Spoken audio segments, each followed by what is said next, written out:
आदिवासी बहुल इलाका होने के साथ ही साथ यह इलाका ऐसा इलाका है जिसके कई प्रखंड बिशुनपुर, घाघरा, चैनपुर, डुमरी के इलाके में आदिम जनजाति के लोग रहते हैं। आदिम जनजाति के लोगों के संरक्षण को लेकर केंद्र सरकार लगातार प्रयास कर रही है और राज्य सरकार भी लगातार ये प्रयास कर रही है कि उनकी जीविका को और जीवन को कैसे बेहतर बनाया जा सके। आपको जानकर आश्चर्य होगा कि आदिम जनजाति के कई परिवार जो पाट इलाकों में रहते हैं आज भी मूलभूत सुविधाओं से वंचित है, क्योंकि उनका आर्थिक रूप से सही रूप से स्वावलंबन नहीं हो सका है। केंद्र की मोदी सरकार पीएम जनमन योजना के तहत उन इलाकों में सड़कों का निर्माण करने के साथ ही साथ कई ऐसी योजनाओं पर काम कर रही है ताकि उस इलाके का विकास हो सके। इस दिशा में लगातार प्रयास किया जा रहा है, लेकिन देखने को मिलता था कि पूर्व की जो यहाँ पर जिला प्रशासन होती थी वो इस दिशा में गंभीरता से काम नहीं कर पाती थी, लेकिन वर्तमान के जो जिले के उप विकास आयुक्त हैं कर्ण सत्यार्थी इस दिशा में काफी गंभीरता से काम कर रहे हैं। आपको जानकर आश्चर्य होगा कि पीएम जनमन योजना के तहत जिस तरह से उस इलाके में कई सड़कों का निर्माण कराया जाए ताकि वहाँ के लोगों को आने जाने में सुविधा मिल सके, साथ ही साथ प्रधानमंत्री की कई योजनाओं को लेकर भी सरकार आज गंभीरता से काम कर रही है। राज्य के जो मुख्यमंत्री हेमंत सोरेन वो भी लगातार कहते हैं कि आदिम जनजाति के रहने वाले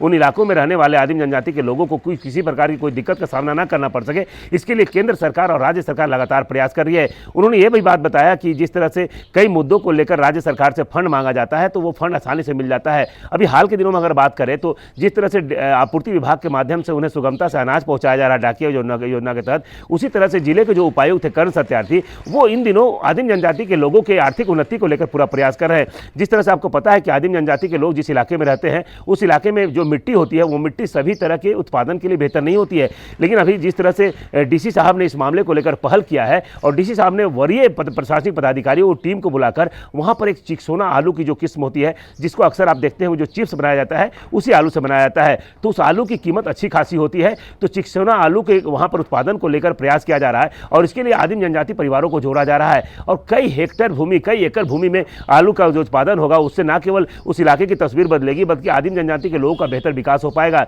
डीसी कर्ण सत्यार्थी ने स्पष्ट कहा कि आदिम जनजाति के बच्चों की पढ़ाई लिखाई को लेकर सही व्यवस्था की जा रही है, उस इलाके में स्वास्थ्य को लेकर बेहतर तरीके से काम किया जा रहा है, शिक्षा को लेकर काम किया जा रहा है, लेकिन तमाम चीजों के साथ ही साथ उन्होंने स्पष्ट कहा कि अगर उस इलाके में रहने वाले आदिम जनजातियों की आर्थिक उन्नति नहीं होगी तो उनका सर्वांगीण विकास कभी नहीं हो सकता है। तो इसको लेकर कर्ण सत्यार्थी को किया जा रहा प्रयास निश्चित उस इलाके के लोगों के लिए खुशी साबित हो सकती है और जानकारों का भी स्पष्ट मानना है कि आदिम जनजाति के लोगों को कितना भी बेहतर व्यवस्था दे दी जाए लेकिन वो अपने जिस क्षेत्र में वास करते हैं उस क्षेत्र से नहीं निकल सकते हैं। ऐसे में प्रशासन की ओर से अगर उन्हीं इलाकों में जाकर उनके लिए बेहतर तरीके से उनके आर्थिक उन्नति को लेकर प्रयास किया जा रहा है और खेती से उनका, चूंकि खेती और पशुपालन से उनका जुड़ाव रहा है, तो खेती और पशुपालन की कई योजनाओं को लेकर जब जिला प्रशासन वहां पहुंचेगी तो निश्चित रूप से आने वाले दिनों में उस इलाके का बदलाव दिखेगा। तो ऐसे में स्पष्ट है कि कर्ण सत्यार्थी की ओर से किया जा रहा प्रयास आदिम जनजातियों की न तो इस इलाके की तस्वीर बदलेगा बल्कि उनकी आर्थिक उन्नति होने के कारण उनका लाइवलीहुड भी बेहतर हो पाएगा और उनकी आजीविका का स्थिति बेहतर होने के साथ ही साथ उनके जो आने वाली पीढ़ी होगी वो भी बेहतर तरीके से शिक्षा प्राप्त कर पाएगी और उनका जीवन स्तर बेहतर हो पाएगा। 99 न्यूज के लिए गुमला से सुशील कुमार सिंह। राज्य सरकार जो डाकिया योजना और पेंशन की योजना चला रही है उससे भी लगभग सभी पीवीटीजी परिवार जुड़े हुए हैं। तो अब समय आ गया है कि ये बेसिक स्कीम्स को हम लोग कवर करते ही नेक्स्ट स्टेप दे सकें, जैसा कि लाइवलीहुड के क्षेत्र में हम लोग बात कर रहे थे। तो आपको जानकारी हुई कि केवल पीवीटीजीज के लिए 80 एकड़ में आलू का उत्पादन इस बार हम लोगों ने टेकअप किया और ये चिप्सोना आलू जो होता है, जो चिप्स और बाकी चीज़ों की मैन्युफैक्चरिंग में यूज़ होता है, ये वो हाई क्वालिटी का और जिसमें हाई प्रॉफिटेबिलिटी है वैसे आलू है। तो इसी प्रकार से लाइवलीहुड के क्षेत्र में हम लोग नॉन टिम्बर जो फॉरेस्ट प्रोड्यूस होता है उसको भी पीवीटीजी परिवार को लिंक करने का प्रयास कर रहे हैं। तो ये है बेसिक इंफ्रास्ट्रक्चर, हम लोगों को उम्मीद है कि सभी को हम 2025 में दिलवा सकेंगे और उसके बाद लाइवलीहुड, एजुकेशन और हेल्थ भी जो है वो समान गति से उनका बेहतर हो पाएगा। जो है ये बिल्कुल फोकस्ड है पीवीटीजीज के लिए। तो जैसा आप देख रहे हैं रोड्स का निर्माण का कार्य शुरू हो गया है और सिर्फ रोड्स ही नहीं, जो पानी का भी पाइप वाटर सभी घरों को जो देने हैं उनका भी बहुत ज़ोर शोर से काम चल रहा है और 176 ऐसे हम लोगों ने टोले आइडेंटिफाई किए हैं